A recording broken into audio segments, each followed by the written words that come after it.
Hey everyone, Ben here. Welcome to another episode of the Stellar Work podcast. Today's episode is a bit different because I'm about to admit something that might surprise you. Because I have absolutely no idea how sales works. I mean, I've been doing it for years. People sign contracts, we do great work together, everyone's happy. But if you ask me to explain how that actually happened, I'd probably just say I like talking to people and somehow money shows up. So that's why I'm really excited about today's guests. Derek Borthwick is the founder of Power to Mind, a best-selling author and someone who's generated well over $1 billion in sales throughout his career. But actually, he doesn't talk like a sales guy. He talks like someone who actually understands how the human brain works. We're going deep on why your pitch deck isn't closing deals, why stories beat spreadsheets every single time, and why your boss is statistically more likely to approve your budget request right after lunch. So, let's go. I wanted to make it about sales in a way that I see just so much snake oil on the internet and everything when it comes to sales trainings. And it's always so super pretentious that people would go like, oh, you have to talk in a certain way. You have to behave in a certain way. You have to use certain sentences. You have a sales playbook with different paths that you're going to take throughout the discussion. Right? I was like, oh, this is just crap. And at the company that I worked for before I founded my company, I was in charge for building up a sales team, but I had absolutely no clue of what sales was. Right, sales okay. He was always like, oh, I'm having fun with people, and somehow they sign something that gives us money. And we have work, right? So I don't really know how sales works. And then I started to read some books and everything was like really snake oily. Yeah, and I think in many ways, I think what you were doing was actually right, which is the key thing that people don't get when they sell, which is everybody wants to follow a script. The secret is to build a connection with somebody. That's the real secret. I have intense desire to get to know them and always, I think, have the best outcome for each party. Because if you follow a script, guess what? The other person doesn't. It's really annoying. You can go on all the training courses and then they take you through these steps and all of a sudden you go, well, hang on a minute, you're not supposed to do that. And they go, but I am. Gosh, I should have sent out buyer scripts. Like send a script to my client for them to prepare for the meeting. Do you know what's funny about buyer scripts? When people phone you up and it's clear they're going through a buyer script, you can just throw in a random sentence and they won't listen to you. You can say anything ridiculous, and they just won't listen because they're too busy going through the buyer script. The key is you've got to get your state control right. So you've got to have intense desire. Also, there is an element of expectation, not in an arrogant way, but when you go in, when I was working in sales, I would assume that I was just going to get the deal. And if I didn't, it would be not an arrogant way. You'd be like, oh, that's really bizarre. I didn't get that. That's really strange. So if you go in with this expectation, that tends to come across. Because you see, it's the unconscious mind reads the intent. Now, it's the unconscious mind that controls what we do with our behavior. That's the key. That's the secret people don't get. The conscious mind focuses on the content. Now, the conscious mind is only processing about 50 bits of data a second. The unconscious mind is about 50 million bits of data a second. So there's a lot more going on there. So if you've ever met somebody and you think, you know, what they're saying sounds right, and all the technicalities are right, but I just don't get a good vibe. That's your unconscious reading that. And it comes through the non-verbal, which I had a discussion with somebody the other day, actually, that non-verbal doesn't necessarily mean that you're not speaking. It's the aspects of your verbal that are non-verbal, if that makes sense, such as your tonality, the pausing, but this intense desire to get to know someone. And I'll give you, this is a little trick if you want. I can share that with you. And this works really well if you're doing... Go ahead, because I'm getting really nervous when you say like all of these things. I'm like becoming super aware of how I'm sitting and how my shoulders give. Like, oh, I hope this is not a sales training in the way that I'm going to be very, very aware of like everything except my client. Except your client, yeah. Do you know, it's funny, as soon as you mention body language, everybody always starts acting really weird and becoming really self-aware. Yeah. When you mentioned, I felt it. And I was like, oh, am I sitting right? Am I sitting right? Yeah. What am I doing with my eyes? What am I doing? Am I smiling? Where's the mic? Oh, here. It's actually, I mean, it's one of these things, if you want to become more successful, then you really need to become more aware. That's the key in any communication situation. So many people have such a low awareness. I'll come back to the tip as well. We're already off piste. But so many people have such low self-awareness. It is absolutely staggering. And it's actually quite a difficult thing to train, because when I'm doing training for people individually, I'll show them a couple of, not quite illusions, but let's say there's a picture that comes up and they'll see it in different colors. And this is it's a revelation to many people. They look at the other person saying, what? You see that color? What's in your sugar bowl? What have you been doing? What's going on here? And the other person looks at them and goes, what's wrong with you? What's in your sugar bowl? Reminds me of the discussion of the dress, which is either gold or blue. The gold, that's the one I use. I use that one, yeah. And then there's another one where we can I play a random sound, and it just sounds like just random noise. And then there's a sentence that's given out. It's not my work it's off Professor Anil Seth. And he then gives the sentence, and as soon as you then hear the random noise afterwards, you hear the sentence in the random noise. And people are finding this is really bizarre. And there's various other illusions, and I also use, there's a classic Derek Brown. If your listeners are not familiar with Derek Brown, he's a British illusionist. And I like his material. I've been following him for a number of years. He's got this television clip. It's quite an old one. You can see it on YouTube. Just Google it. It's something like, is it called a people swap? Something like that. If you search that, it'll come up. And what he does is he goes over to an individual and he says, he's got a map, and he looks down at the map and says, can you give me directions to, I can't remember the exact location where it is, but we'll just say it was Christchurch, okay? Can you give me the directions to Christchurch?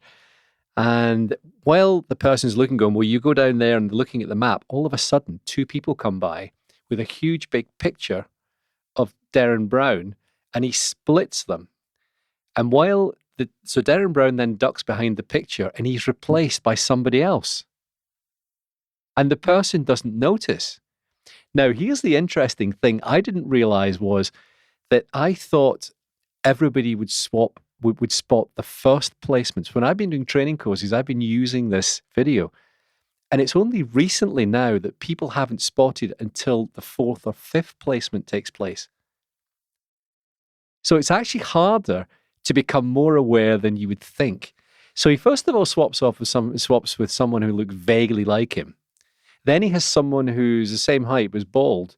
But the pièce de résistance is when he swaps himself for a Japanese lady. And the woman still doesn't notice. It's absolutely hilarious. Now, what's strange is in the training I did recently, somebody actually said, well, I didn't notice it until a Japanese woman came in. I was thinking, wow. And that's because the way the brain works, it's a pattern recognition device. And I write at length of this, you know that in the books, that we don't see what's actually there. We see what we expect to see. Now, that's key. So we hear what we expect to hear. I've even turned around to people and I've said, look, I'm going to throw in, I say, when I'm doing training sometimes, I'll throw in a random word in a sentence and nobody notices. Isn't that weird? And then the very next sentence, I throw in a random word. And I say, did anybody notice anything? And they go, no. I'm saying, so you didn't hear me throw in the random word bank. So it's actually quite difficult, Ben, to get people to pay attention. Because of the way the brain works. Reminds me when do you know these texts where they switch the letters in certain words? Yeah. And you still read it very clearly. Read it, yeah. Well, there was some research done that as long as you have the first letter and the last, you pretty much fill in the gaps. Yeah. And that's what the brain does. I'm sure many of your listeners and viewers have looked up at the cloud and seen a face. I made a face shape out of a cloud, yeah? There's in Scotland where I live, there's a mountain called the Cobbler, because it looks like a cobbler, which is someone who fixes shoes. It looks like a face. It's not necessarily a cobbler, but that's what they gave the name. And once you see it, you can't unsee it. That's the thing. So it's actually harder to become more aware than you think. And it's a real talent to be able to do this. And that's one of the big things. If you want to be more successful in business, management, motivating people, sales, become more aware. So how do you do it? Just like, do you go out and meditate and catch yourself thinking, or how does it work? That's a great question, and there are a couple of things you can do to train yourself. The first thing you can do is I call this the echo technique, which is where you echo back the exact words that somebody says. So, I remember a technique, like I took a training class. It was like a 3-day course. It was like 4 3-day courses. yeah, And we did nothing but that. you did nothing but that. Yeah. We just So I just echo you there, right? Yeah. Yeah. We only did like repetitions. Right? Yeah. And then we need to be aware of like how it feels and articulate that. Yeah. Right? And that was like the only thing that we did. And it was the only class where I'm like, okay, so I'm training soft skills here. I'm not like learning hard. I'm getting rewired. Yeah. Right. All the other things when it came to sales pretty much was like, oh, a certain script or a certain funnel or a certain way of doing things. Yeah. And why this is so powerful is if you think about it, what's the most important words that anybody hears? The words they've just said. Yeah. So what you're doing is and if you look at how people create reality, they create reality in different ways. We have the visual component, we have the auditory, we have the kinesthetic, which is the touch, feel, and we also have olfactory, and we have gustatory as well, so taste. We also have as well the little voice inside our head, so that's what we call auditory digital. So when somebody creates their version of reality, we do it through the senses. So people may say, I see what you mean, or I can't quite grasp what you're talking about. That sounds good to me. Now, the problem with this is people say, well, all you have to do is listen carefully and you identify what system they're in. Now, I've been doing this a long time and I can't do it. It's too difficult. The easy way is just to echo back what somebody says. Now, when I've done this, you wouldn't do it in every single situation. I mean, if you did it with your friends when you were down the pub or you're close, your family, people may think you're going a bit mad. But it's very, very persuasive and it does work. But it really focuses you to pay attention. And that's the big thing. People love people who pay attention to them. If you want to go out and get rid of all your friends and not be likable, just don't listen to people and make sure you give the impression that you're not listening to them as well. So it's a really key thing. And when I was seeing the person I learnt this from, I saw him doing this as a demo. And he said, he was talking about the echo technique. And one of the attendees in the audience said, that'll never work. He said, oh, so that'll never work. And he goes, no, it's far too obvious. He goes, oh, so it's too obvious then? And he goes, yeah, I'll be spotted every time. He goes, so you'll be spotted every time. And it went on like this, and the rest of the people started laughing. And he goes, I've just been echoing you. But what's really interesting, if you look back, when I did that to you, you went, yeah. So if you turned around and you echo somebody back and you do it almost in the form of a question, they will nod and they will say yes. So it feels good, doesn't it? It feels like you've been listened to. Now, here's the key thing. We don't want to be seen as manipulative. This is why I always say, have the best intention. You don't want to go out and be manipulative, paint by numbers. It's never as nice as free-flowing art, right? So we want to make sure that we come across as genuine. Now, one of the ways you can do that is, I was going to come back to the tip before I completely went off piece, is, now this sounds a bit weird. Your audience may think, I don't know about this one, but I've been testing this recently. You can change the way you come across and the way your voice sounds and the words you choose by making your voice come from different parts of your body. Now, this sounds a bit weird. Of course, it's coming from our mouth, but we want to pretend. So what I've done in a couple of situations is I get people to say, right, I want you to imagine, Ben, there's a trap door around your heart around your heart even, and that trap door comes down. And I want you to imagine your voice coming from your heart, and I want you to imagine beaming out a color. And of course, the conscious mind doesn't like this, goes, what type of color, Derek? Yeah. Pick one. Yeah. The first one that comes to mind is right for you. I use purple, which is quite coincidental with the color scheme here. I use purple. It doesn't matter. The unconscious mind thinks in pictures, in emotions. It doesn't think logically. And it likes repetition. So and it loves stories. So the more that you can create this kind of weird experience. Now, when I've been doing this, what happens is people come across, the audience describes them as warm. And then I say to them, now what I want you to do is to move your voice and imagine it's coming from your head. Imagine there's a speaker in the middle of your forehead and your voice is coming from there. And without me telling them to do anything else, the body language changes, the voice tone changes, the pace, the tone, everything changes and they come across as colder. Hmm. So that's the secret, you see, getting the unconscious mind involved. This is the fast track way when you're doing public speaking or sales. It's so interesting because when we talk about like B2B sales, we're always very factual. We want to be like, oh, we want to have the best specs, the best features, the best price.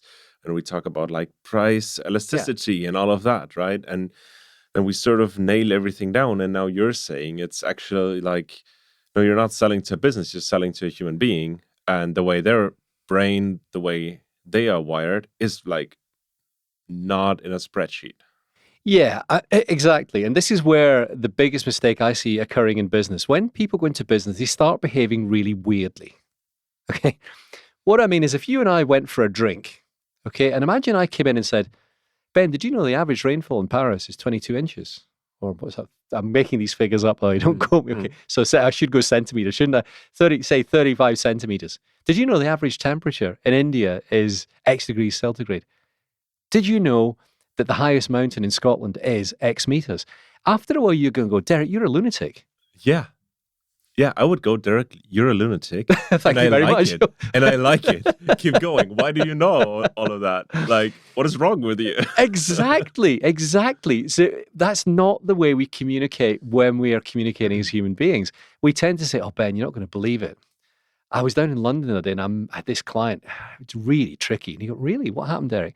Let me tell you about it. And this is how we communicate. So if you want to become more persuasive, focus less on the product dump. There was a wonderful expression I heard years ago from a gentleman called John McPherson. I don't know if John's still around, actually. He was a wonderful trainer. He trained me in sales. And he had this expression. He's a Scottish guy, right? Very Scottish, old-fashioned, from the west coast of Scotland. And he talked about product vomit. And that's where you are trying to get so much information out and flood the person, perhaps a bad word, flood with vomit. You're trying to get so much information out and impart this information on the other person. They're going, whoa. You know, you haven't addressed what's in it for me first. What am I looking for? So that's one of the key things. We need to, first of all, not do this product vomit. It's not about, you see this in sales all the time. It goes something like, let me use an example, my background in asset management. And people will say, so imagine we are doing an investment. I want to find out if you're using American funds. So I would say, Ben, do you use American funds as part of portfolios for clients? And you go, yes. And as soon as you've said yes, I'm almost chasing you. Well, we've got this wonderful American fund. It invests in this, it does that, it's X million cap, it's run by some. You're going, whoa. You don't know anything about it. So it's far too early. So we don't want to be rapid presenters. Was that for, is that sort of physics? Because I'm a car guy. I saw the trend in the 2000s where everyone had all their badges. Like you would look at the car and you see all the specs, right? Yeah. You see hemispheric burning chambers in the engine. You would see the volume of the engine. You would see how much liters, how much valves, how much. Like you would have seen all the specs on the car, like printed on the car, or they had the small badges they glue on their cars. And then suddenly there was a shift where all of that noise went away and we went for a much cleaner approach. And when companies started selling cars differently, they didn't went through the specs, right? They showed the Porsche like riding on a super beautiful coastal highway, let's say. Right, and they try to transport the transformation to make you want to have that feeling that they want to showcase in their ad instead of all the specs. So, do you think that's transitory and that changes, or is it like hardwired in our brain? I think it's hardwired. What they've very cleverly done is they've hacked into the emotional center. People buy with emotion and justify with some sort of logic. I used to play golf years ago, and for some bizarre reason, I loved the brand Mizuno, but didn't like Callaway. And there's no logical reason for it whatsoever. And I would go through all sorts of bizarre logic to justify me buying the Mizuno woods rather than the Callaway ones. So once you realize that people, you have to satisfy their emotional center, we buy with it. It goes something like this. When you're first speaking to somebody, we have the reptile brain or the paleocortex. So it's basically assessing what you're saying, and it's going, is what Ben is saying interesting? Mm-hmm. Is it exciting? If it's complicated, make it simple and get to the point quickly. If it's boring, I'm not listening. So that's the first filter. It then goes up to the midbrain or the limbic system or the chimp brain, as some people call it, mammalian brain. And here we have an emotional attached to it, emotion attached. So this would be something along the lines of, you think, yeah, that actually sounds quite interesting, or I'd like to learn more about that, or I'd like to be that. And then we come up to the neocortex, which is the higher thinking part of the brain that deals with critical analysis and logical thinking. So let me give you an example. Suppose, by the way, the only people, we're all in a trance. As a hypnotist once said, I love his line, he said, the issue you've got with dealing with other people is not getting them into trance. It's getting them out of the trance they're in. And I'll show you what I mean. Okay, go ahead. The only people you'll remember on your way to the work in the morning is A, the very good-looking person, and we won't go there, and someone who looks unusual, and someone who is behaving unusually. Why? Because the brain is a predictive mechanism. If everything is as expected, there's no need to waste processing power. Mm-hmm. It just invents the model. That's why I'm sure your listeners will have had the situation where they go, where's my car keys? I've definitely put my car keys here. Where are they? They were definitely here 5 minutes ago. And then someone points out to you, your other half points out to you and says, they're there. And as soon as they say that, it flashes into existence, almost like, well, that is actually a negative hallucination. Congratulations, that's a sign of deep hypnotic trance. So we've all been there. So if you were walking down to work in the morning or walking down the street and you saw somebody dressed as Batman, you would remember that forever, right? And what happens is you go, whoa, Batman, that's weird. So you've got curiosity from the reptile brain. Now, at that point, you're trying to work out, do you want to freeze? Mm-hmm. Do you want to fight, or do you want to flight? There is another F that we won't go into as well. There's a paleocortex desire. So we're trying to work out what's happening here. The next thing is we get an emotion. You may start laughing, going, wow, that's brilliant, Batman, that's just great. You may get angry and think, that's ridiculous, dressing as Batman, a grown man. Why would somebody do that? Either way, there's an emotion that we attach to that. And then we have that moment where we walk down the street and we talk to ourselves, we try and logic it out, and we say, now, why would somebody be dressed as Batman? It's kind of weird. Why at 9 o'clock in Frankfurt would somebody be dressed as Batman? You try to put the puzzles together. Exactly. So when you think about it, what do we tend to do in business? We tend to try and logic somebody into a decision. We then hope they feel good, and then we hope we're not seen as a threat. I'll give you another example of this. So imagine that you have to pretend that I'm a lot younger and single, okay? And I've spotted somebody at the bus stop, spotted a girl I like at the bus stop, and I've decided that I want to get married to her. Mm-hmm. So I've put together 10 very logical reasons as to why she should get married, or we should get married, and I hand her that list. Now, how successful is that going to be? Not very much. You think so? Of course it is. But if you're successful, it will probably last forever. Well, in a bizarre sort of way, it's such a pattern interrupt that some people have actually said, well, it's so weird, I would be curious. On the whole, most people would find this weird behavior. Yeah. Now, what are we trying to do? We're trying to logic somebody into decision. Now, why doesn't that work? Because there's no emotional connection. And also, we haven't addressed the fear part of being a weirdo, but the reptile brain is trying to work out what's going on here before we even get the emotion, and then so you have to sort of process through all of the different steps. So you get the attention. Yeah. You get that by acting weird and coming up with that list. And then you sort of have the I'm not a freak checkpoint. Yeah, I mean, I would say not to use a list is probably the best thing, because the guard is going to be up. So what we tend to do is, if we were wanting to talk, we're moving into small talk now here, but if you're wanting to approach somebody, you don't want to go up with a really personal question. You know, if you went up to a woman that you don't know and just said, hey, I love your necklace at the bus stop, you go, this is a bit weird. Mm-hmm. So what you want to try and do is engage in conversation that is neutral.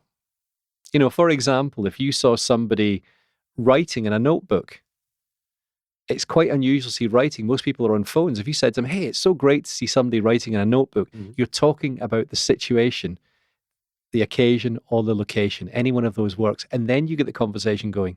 You don't go up and say, wow, those earrings are amazing. It's too personal. It's too much too soon, because remember, the reptile brain's still in action there. So we need to be careful with this. When we're doing sales in particular, and I would urge your listeners and your viewers to think about this. I'll give you one of there's two big mistakes people make in sales. The first one is they don't address, well, let me give you a little clue on this one. Every single person in the planet is tuned into one radio station. Do you know what that is? Their own voice in their head? Kind of. It's what's WIIFM. What's in it for me? Mm-hmm. If you do not address what is in it for the other person, if you're doing public speaking, presenting, trying to sell your other half a holiday, whether you should get a new car, persuade somebody else, whether you're selling something, you're just not going to get anywhere. So it's really, really key that we address what's in it for the other person. Which brings us back to being very in the very moment. Correct. And asking questions. Exactly. Being curious, and that's a wonderful word. I think curiosity is a wonderful, wonderful trait. But you have to be a little bit careful with this in the way you ask questions. There is a formula that I have for this, and we don't want to get formulaic. This is just to give people the ideas how to do it. Mm-hmm. And we've covered this, I've written about this in the book at length with written examples. So if I start asking you too many questions, if I said, what's your name? Ben. Where are you from? Germany. How long have you lived in Germany for? My whole life, pretty much. What do you like doing, Ben? I like walking the dog. Right. So can you see it's a bit staccato? Yeah. Yeah. So we need to add some oil to this. And it comes a point, usually about the fourth one, where it's almost like, none of your business, you nosy so-and-so. You're weird. So we need to add some oil around this to make the conversation flow. So what we do is we ask a question. Now, I'll give you the easy way, first of all, because the echo can get quite complicated. And we then have a small comment afterwards. And I say a small comment. It doesn't go like this. If I said to you, so what do you like doing, Ben? And you said, like walking the dog. And I say, oh, well, I had a dog once. I remember we had a black Labrador when we were kids. And, it was great fun. I really used to like taking him out for walks. And what we used to do to exercise him. It's not about me anymore. Exactly. So it's a small comment. You just say, that sounds great. That must be really relaxing for you taking the dog out. I bet you enjoy that. Tell me, what is it you like about taking the dog for a walk? You see, so I'm exploring more, but I'm using this question, comment, question. Mm-hmm. Now, I mentioned the echo earlier. I'm not going to do the demo on this because it's quite hard for people to do this if you've not practiced. You need to practice it. Mm-hmm. And the way you practice this is not with your key customers, right? Not with your boss. You do this in the coffee shop, which goes something like, oh, tell me, so what's your best-selling coffee? Oh, it's Colombian coffee. Colombian coffee, right? So you're echoing back, Colombian coffee, and they'll go, yes. And you'll say, yeah, I can understand that. It must be very popular, aggressive, great demand for it. Tell me, what is it that, and then you go into the next question, you see? A great phrase to link it together is tell me, or I'm curious. Curious is a wonderful one. Now getting back, so that's the thing in sales, the questions thing. The other thing is so we need to address what's in it for the other person. And then people say, you sell the benefits. No, you don't. No, you don't. The benefits very much depend on what I define what they are, right? Exactly. You've taken the words out of my mouth. Absolutely, yeah. You don't sell the benefits. You work out what somebody's criteria and values are. Because one man's benefit could be another person's horror almost. Yeah. The fact that a Ferrari goes to 0 to 100 kilometers an hour in something like 3 seconds, I guess the electric cars are even quicker now, but in 3 seconds, may be a benefit for somebody who's a young guy wanting to have a thrill. It's not going to be that much of a benefit for a young mum with a newly born baby, is it? Yeah. So that benefit, the benefit has to be, you have to uncover the benefit. You do that through establishing what somebody's criteria and values are. How would you do that when, let's say, you're in a corporate environment? And I want to bring the discussion a bit away from the classical, like typical Sure. sales Yeah, situation. sure. But when you're in a corporate environment and you sort of want to push for using a newer technology, let's say, Yeah. or to buy more like fancier machinery, or to do something differently, just change the way the company operates, Yeah, you always have to sort of sell the idea to the managers, right? you do. How would you do that in a scenario where you, sounds harsh, but don't really like that person? When you're like, you're just not curious, you're not interested, but it's still part of your job, and you still want to push for that change. Yeah, well, the first thing, a tip I can give people is, and it's something I used to do, which is you have to get your state right. If you have the state control, or you have the mindset that is, I don't believe in this, this is just a pain in the backside, I can't even be bothered speaking to this guy or lady, this is just a waste of time. Guess what? It's not going to be very effective. So we need to trick our state. And one of the things I used to do was there were some people who I used to have to sell to years ago that I didn't really like. Their value set was, in some cases, highly questionable. If I focused on that, guess what? I'm going to leak that feeling through the non-verbals. It's going to come through my voice. My eye contact will be less than normal. I'll look away. It'll be hard to hold eye contact. And I will leak it through body language signals. So one of the things I would do is, before I went in, I would try and think about something about that person that I really like. So it could be that they run their business very well, or even down to they wore ties back in those days. But even I admired this tie, or I thought he had a very sharp dresser, and I would focus all my attention on that, which in return would then give out this positive vibe. Remember, we talked about the unconscious mind being the secret earlier before, and that's one of the ways you can do it. So Now, very much like, let's say you think that that person is a great parent. And yeah, you go into that discussion, into that meeting, not thinking that you talk to your boss, yeah, but you talk to that great father or yeah, to that great mother. yeah. It's almost like, in many ways, it's not being false. We are just, the fastest way to change someone else is to change yourself. Was it Probably Einstein? the only way, right? It is, yeah, because to carry, as Einstein said, was it to carry on doing the same thing over and over again, expecting different results, is the definition of insanity. So we have to change something. And this is one of the ways you can do it. And it works really, really well. So that's one of the things you can do. The second thing you can do is what I call the my friend John technique. Now, the reason this comes about is that they don't like being told what to do. So if I said to you, Ben, get me a coffee, will you? There's a little voice inside your head that goes, F you, right? Get your own coffee. So what I have to do is I have to put some context around this, because people will resist what they're told and accept what they conclude. So I need to give you an escape route, but I'm stacking the deck in my favor. So if I said to you, Ben, can you get me a coffee because I'm just about to jump on a Zoom call with a key client that's worth 50 million for the business? I would go like, heck, for 50 million, I bring you everything you want. Like if that makes you close the deal, I bring you like 100 coffees. But do you see what I've done there? I've put context around it. So it means that if you were not to do it, it would be unreasonable. But also, I've still allowed you escape route. You don't have to do it. I've not forced you to do it. If we were standing, well, you put 15 million on the line. Yeah, right? That's what you did. I've done that. Yeah. So it's a bit of a sneaky trick, So, but you can do that. So you always try and provide context around something, and try and do a third-party endorsement. Now, coming back to what I was saying about the My Friend John technique, this is a great way of getting a message across to somebody, because for some, stories are enormously powerful. Stories are probably the most effective persuasion tool out there. The only way to not be influenced by a story is to leave the room. Because as soon as you start telling a story, the other person they will start creating a picture of that story, and often they will be part of that story through something called transportation. So what is a story? How do I Okay, so what we would do is, in that situation, is we could use the My Friend John technique, and we would talk about what our competitors have been doing. So in many cases, you could say something like, it's interesting.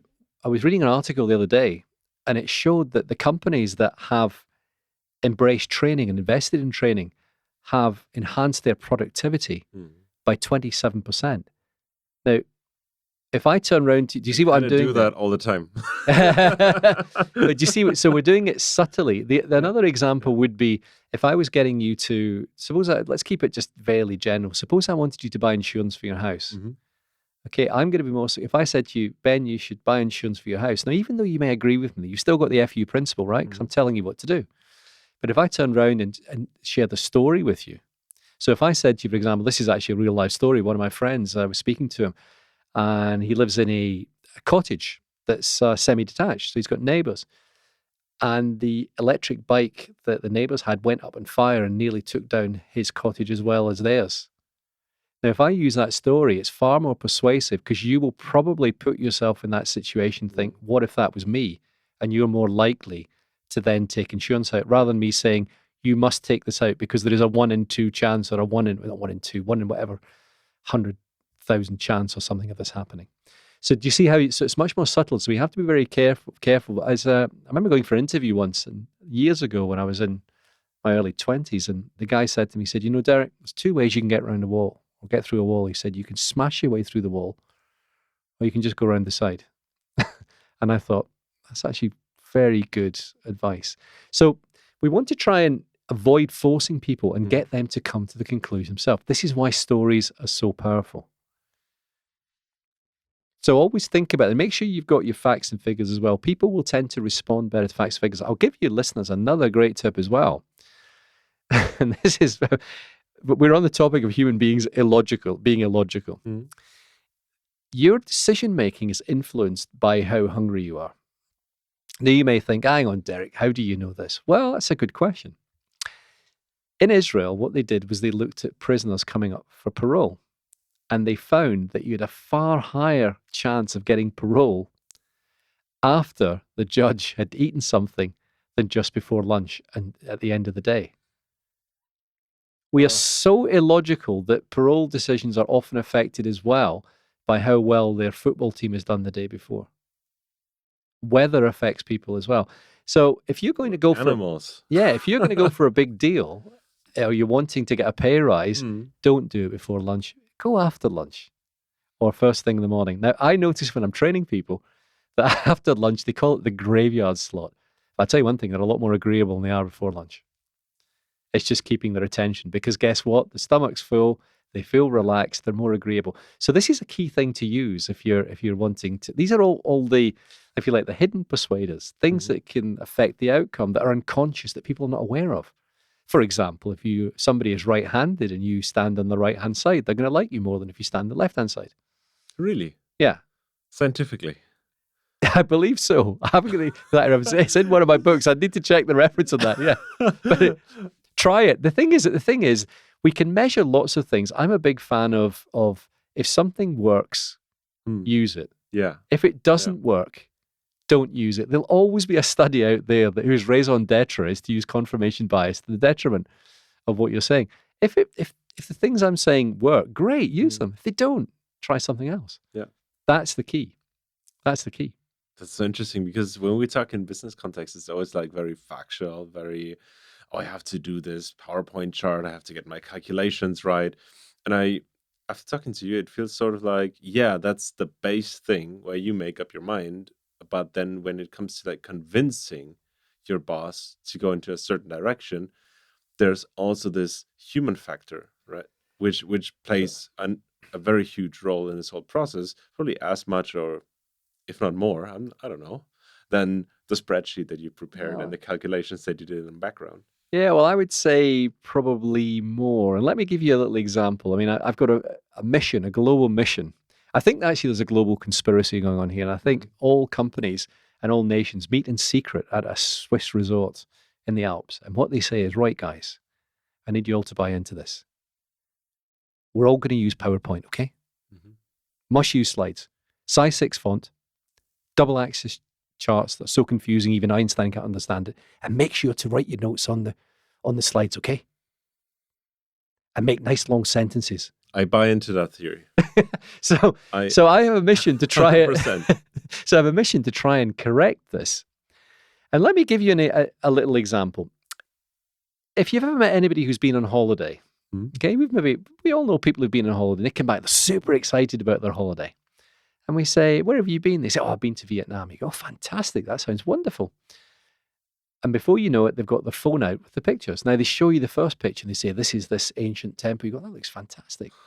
This Yeah. is this mountain, right? Exactly. You get to pick the Yeah, three, you know three or what, four. Yeah. After 3 or 4, you're like, wait a minute, this is not going as I thought it would do. When's he going to stop? No, never. Oh, shall I just put the pajamas on and get into bed now? Yeah. So it's Nice. Do you have an Instagram account? I watch it later. so if that's how people feel with holiday snaps, what do you think they're thinking when you put up a PowerPoint presentation? Not much, probably, after a couple of slides. Exactly. Well, if you even get to one, exactly. I think people get confused. PowerPoint is not the presentation. I will say that again. It is not the presentation. You are the presentation. PowerPoint is an aid to the population. Yeah. If you're chatting to someone about their holiday and they're telling you stories, what they did, and say, here, I've got this really, really beautiful temple. It's easier if I just show you a quick picture. They show you the picture. Picture paints more than 1,000 words in that case. Then back onto the story again. Yeah. So this is the way. Now, I've tested this so many times with clients. I've said, let's do it with and without. And I'm trying to convince them. And eventually, without exception, the senior manager always says, I've got to admit, Derek, you're right. And everyone in the room says the presentation too without the slides was better. Now, that doesn't mean that if it's a technical presentation, you don't have slides. But it doesn't mean you've got to have 500 of them in size 6 font. I'll share a story with you. Or maybe let me share a Yeah, story. okay, because sure. I feel very related to what you say. I worked at a robotics company, and the main sales approach that really had a high conversion rate was when we brought the roboter arm to the client and gave him an iPad. And like, okay, so you can draw something on this iPad and the robot will move. And I show you how that translates into software code. Yeah. And it was way better than going, oh, you have like 4 axles, you have so many Newton meters that you have like 100 different tools that a robot can pick up.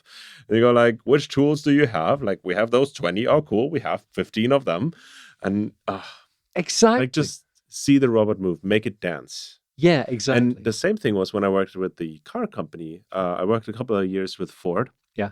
And the main thing that drove conversion rate in EV sales was giving them a test ride, giving the client a test ride. So if you get offered a test ride, your percentage, your likeliness of like actually buying that car rose by over 25%. Definitely, yeah. And this is in many ways, it's the puppy dog clause in negotiation. It's where you give somebody the puppy, you take it home. You say, look, if you don't like it, bring it back. They fall in love with it. So if the product's that good, and that's a wonderful story, that I really like that. That's really, really good. And that's the perfect way if you can demo something and get people involved. They don't want to sit there and be lectured at and look at a slide deck.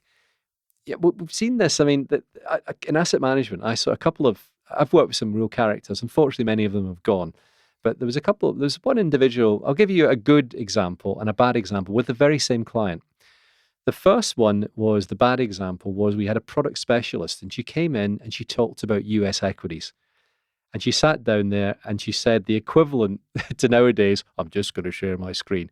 She opened the pitch book, started at page 1 and went through it. And I could look around, every one of the clients were absolutely bored. I then took in the fund manager for, I won't mention his name, but he was a real character, an old school guy. He used to come to the office with a 1950s black bike, smoking a big cigar. Wonderful character. I took him out. He went into the client's office, leant back like this, took his shoes off, and then said, right, what shall we talk about then? And it was one story after another. The client, I phoned them up after both meetings. The first one, they said, that was tough, Derek. I don't know if we're going to invest anymore. The second one, loved it. He said that was one of the best meetings we ever had because he told stories. He was still very genius. He was very, very clever. His performance was fantastic. But he also kind of, or at least it sounds a way, that he productized himself, like the relationship. He offered the relationship. Yeah. Right. Yeah. And instead of like having a relationship with the product specs, maybe. Yeah. Right? Yeah. That's not something people can really relate to. Like, I like you as a person, not liking the data sheet that sits behind you. Exactly. Because of the way we make decisions, which are, we think we're being logical, but we're not. There's numerous tests that show this. Well, people go golfing and close deals on the golf court, I guess. Yeah, well, I think the secret to getting on in life is rapport. Rapport is the big secret. Now, here's the thing, the secret with rapport. The more alike you are to somebody, the more rapport you will build with them. In physics term, we've heard of the term entrainment. Yeah. Well, it's the equivalent that's happening with human beings. Now, there's something else many people don't realize, that the heart actually gives out an electromagnetic field, or has an electromagnetic field that is stronger than any part of the body and extends out about 9 to 10 feet. And heartmath.org is worth looking at. They've done research and they actually show heart synchronization occurring. So entrainment is a natural phenomenon. We've seen this with, is it fireflies or fruit flies, and we've seen it with menstrual cycles occurring as well. So it's a natural phenomenon that goes on. Humans do tend to sync. So the more alike you are with somebody, the more rapport you build, the more the guard comes down, the more they're likely to. Sales is very simple, Ben. You've got the situation, reasons not to use you and reasons to use you. There's very rarely a perfect product out there. This is where the discernment comes in and the emotional decision comes in. So if we're building up rapport, let's just say that we both support the same football team. Say we like the same sports. We like the same food. We like the same coffees. The more we stack together, the more this becomes. The analogy I would use is, imagine if you put a sheet of paper on the table. You could blow that and it would move around quite easily, wouldn't it? With each sheet of paper representing a layer of rapport, so things we've got in common, eventually that becomes a pretty static pile, doesn't it? And you can blow and it's not going to go anywhere. Yeah. So that's what we try to do. So there are certain things, if you want to do the opposite and just get rid of people, just look for things you don't have in common and they'll go away quite quickly. So rapport is the key thing, and people don't spend enough time building rapport. They're too busy thinking about me, the internal voice inside them, and less about the other person. So you asked me earlier about you expanding awareness, and I gave you one technique. The other thing you can do to train yourself to be more aware is, quite simply, excuse me, when you're going down the road, talk about your environment. This stops you going internal, because we've got an internal reality and an external reality. Talk with yourself. Well, just describe, you say, oh, that's a nice tree over there. I can see the leaves are quite green. There's a red car coming in the distance. Now, this can sound quite basic, but it does encourage you to focus externally. And then the next step is you start trying to get information on people from their body language. You may look and say, oh, there's a man over there walking.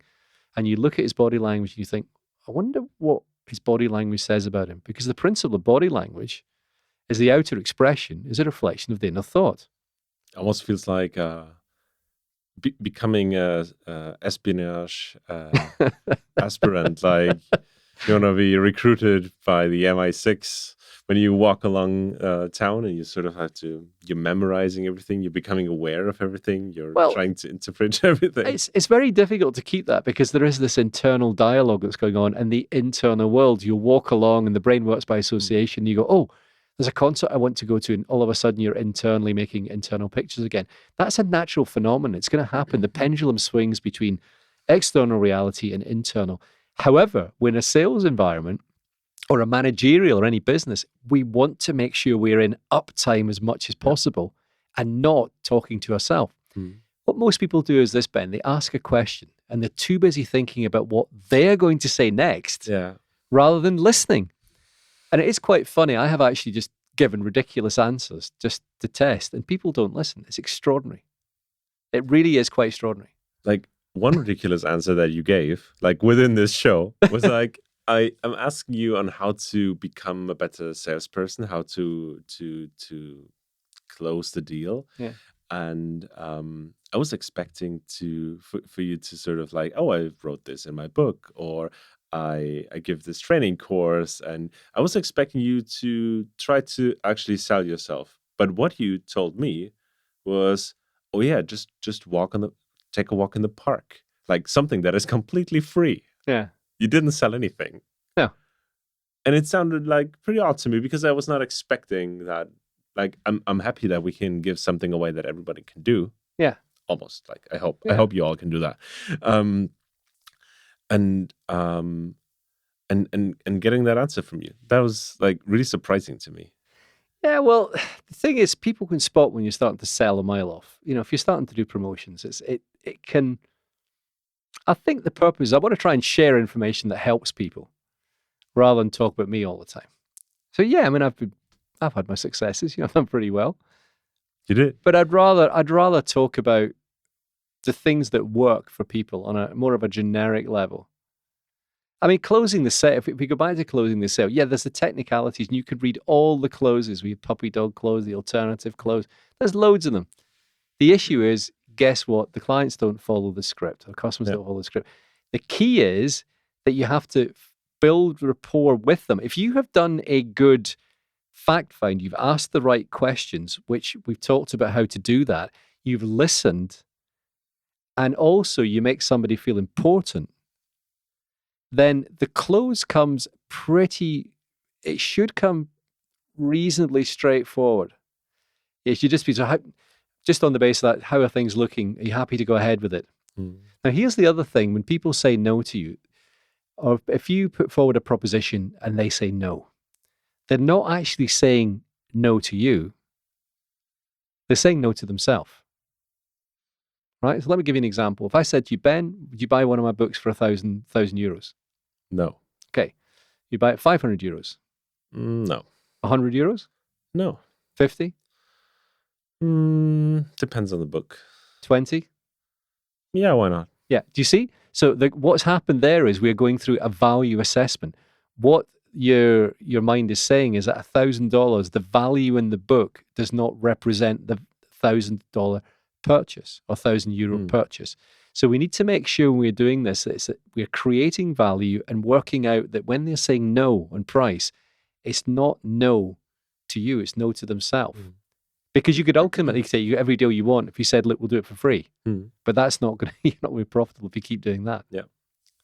So when it comes to the closing, I in my book on sales, it was quite a short chapter in closing, because my view is if you've gone down the sales funnel and you've asked the questions, and this is the key thing, is to make sure that you're asking the questions, you're echoing back, and you're constantly summarizing. Because when we are talking about sales, because people don't listen, and there's a huge chance for misinterpretation of what you've actually said, you need to keep refreshing, in my opinion, what you're saying. So, for example, if we were looking at selling mutual funds, and I do my fact find, I say, so what you're looking for is, and I repeat it, a manager that's been there 5 years, fund of at least 500 million, it's got a value bias on it, it's available on XYZ platforms. And then I would say, and they would go, yes. So even though we're playing, we're just playing, right? You're nodding, right? Mm-hmm. So that's how persuasive it is. Yeah. But if I then turn around and I then say, is there anything else that you need to make a decision? And you may say, well, it's got to be rated by XYZ agency. So I then repeat it all again. So I've got the list of your criteria. It's very difficult for you to wriggle out at that point, isn't it? Yeah. Whereas if I've just said, do you use American funds? You go, yes. And I do my pitch. And you say, what size the fund? And I could say anything. You go, well, I can't use it if it's less than $1 billion. You know, so it really, you're giving people an escape route. So we always want to try and match what we have with, it's not difficult. There's a set criteria of what you want and a set criteria of what I have. And we just got to match them. I mean, imagine you come in and you said, I'm here to buy a suit. And I go, there you are, there's one for you. I haven't even got to say what size you want. Yeah. It's ridiculous. It's completely ridiculous. What type of suit I want. Exactly. Yeah. So we've got to ask the questions, which seems straightforward, but it's the part, in my opinion, in sales, people do really badly, is the questioning. They don't establish what's in it for the other person and what do they want. So the what's in it for the other person comes at the selling part, but what does the other person actually want? Well, great words.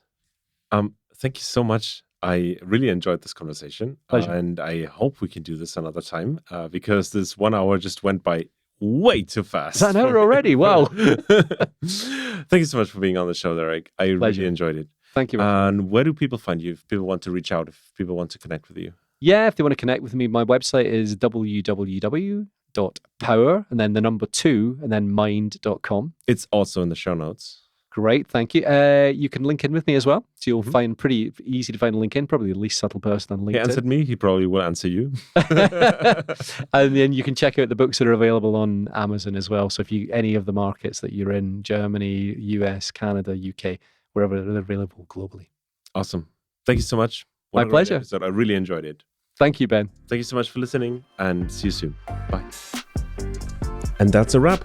I don't know about you, but I walked out of this conversation way more self-aware than when I walked in, which, as Derek would say, is kind of the whole point. If this episode made you rethink how you pitch ideas, talk to clients, or even how you ask your partner where to go for dinner tonight, then I'd love for you to do two things. First, share this episode with someone who needs to hear it. We all know that one colleague who still puts their entire sales pitch on 47 PowerPoint slides in 6-size font. Send them this link. Trust me, it's an intervention. And second, if you haven't already, hit subscribe wherever you're listening, leave a rating, leave a review, tell the algorithm that this podcast exists. It genuinely helps more than you think.